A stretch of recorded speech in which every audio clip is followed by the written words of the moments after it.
Sådan. Another day of work. Så jeg havde en lidt sådan i hvert fald bemærkelsesværdig oplevelse i dag, at der kom en kunde, som jeg havde set i sidste uge, og som var en real troublemaker. Var sådan rigtig sur og besværlig og træls og og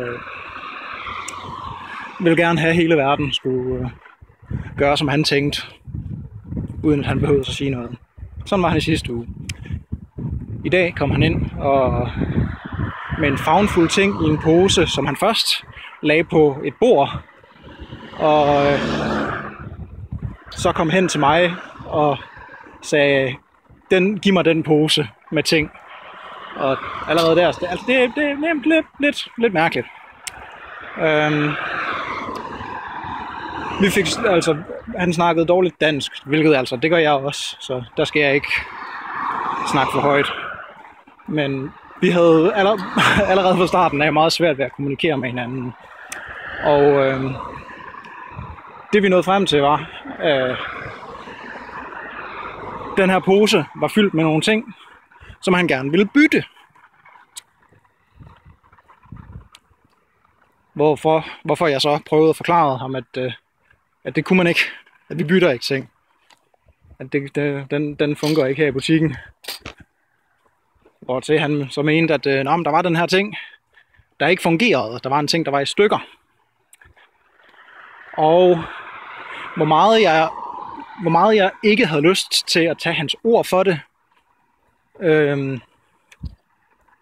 Fordi jeg kender, eller sådan, jeg har snakket med hende, der solgte den, stoler jeg mere på, end jeg stoler på ham. Under alle omstændigheder, altså tvivlen kom til gode, det kan der sagtens tænkes, at manden har ret. Så jeg beder ham om en kvittering, så jeg kan få fucking opklaret, hvad der, ja, om fordi at vi kører med sådan en ting, at altså hvis det er noget elektronik, der ikke virker som beskrevet, så kan de godt få byttet det til noget af tilsvarende værdi fra den samme sælger. Det var meget, meget svært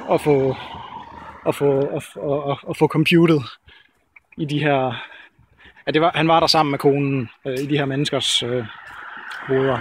Det kunne de ikke sådan lige deal med. De havde meget tydeligt en gameplan, da de kom ind. At de ville gerne have de her ting byttet til den her ting. En Spider-Man-dukke, faktisk. Som jeg også. Der var noget med den, da de var her i sidste uge også. Jeg ved ikke, hvad der er med den fucking Spider-Man-dukke.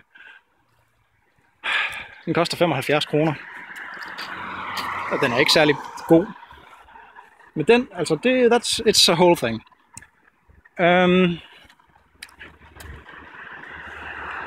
Jeg forklarer dem, at de kan ikke få det byttet til den her ting, fordi det er ikke den samme sælger. Så det vil, altså jeg kan ikke bare tage penge fra nogen og give til nogle andre på den måde. Og derudover, så tager vi ikke ting i bytte, og derudover, så har du ikke en kvittering med. Alt det her er meget svært at forstå. Og han er meget insisterende til et punkt, hvor det føles konfronterende, synes jeg. Det føles som om han er sur på mig. Eller at han prøver at nedstige mig. Og jeg prøver at sige, yo dude, what up? Jeg vil gerne hjælpe dig, men du gør det rigtig svært at hjælpe. Du gør det rigtig, rigtig svært for mig at hjælpe dig. Og jeg havde en udvej tilbage, som jeg kunne have forsøgt, som jeg endte med ikke at gøre, simpelthen bare fordi, at han gjorde mig helt vildt utilpas, og jeg kunne ikke sådan tænke klart. Som han bare sådan stod og gentog, grøntende og mumlende. Byt penge tilbage. Det lyder meget nedladende. Det ved jeg godt. Og det er ikke ment sådan. Jeg tænker det bedste om folk. Jeg forventer det bedste af folk.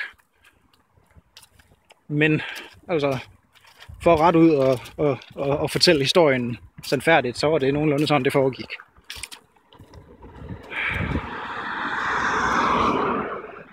Og vi kom til sådan et impasse, hvor at han bare sådan stod og kiggede på mig. Og så blev jeg nødt til at lave nogle andre ting. Der var nogle andre mennesker i køen. Efter jeg sådan ligesom havde sagt, der er desværre ikke noget, jeg kan gøre. You just have to fucking eat it. Selvfølgelig var det ikke det, jeg sagde, fordi jeg var på arbejde, og jeg var i pleaser mode. Bare prøvede at være cool. Og så, altså, det er sådan en virkelig træls situation at være i, for det er så klemt og så stramt og så opstemt, og der er sådan, det er sådan, man bider tænderne sammen og ryster, og fordi der er ikke nogen forløsning. Der kan ikke være nogen forløsning, fordi vi ikke kommunikerer med hinanden. At this point, på det her punkt, der prøver han bare at intimidere mig.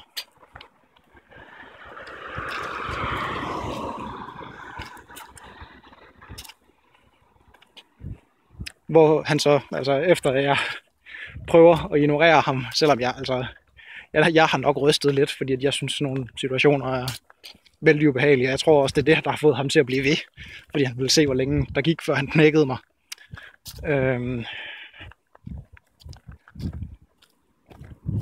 Det ender med, at han bare til sidst siger, at det er i hvert fald nogle dumme regler, og jeg skulle lave nogle andre regler.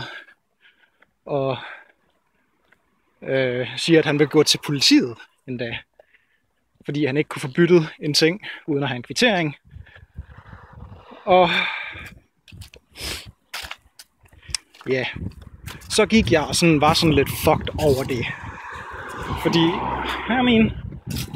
let's be honest, jeg er ikke god til situationer, der ikke involverer kommunikation. Heldigvis så var der nogle søde mennesker og snakke med og lige unloade på bagefter. Men ja, summa summarum er, at det har virkelig bare været, det har været en af de dage, hvor man sådan kommer hjem og tænker, jeg har virkelig fortjent den harmonika.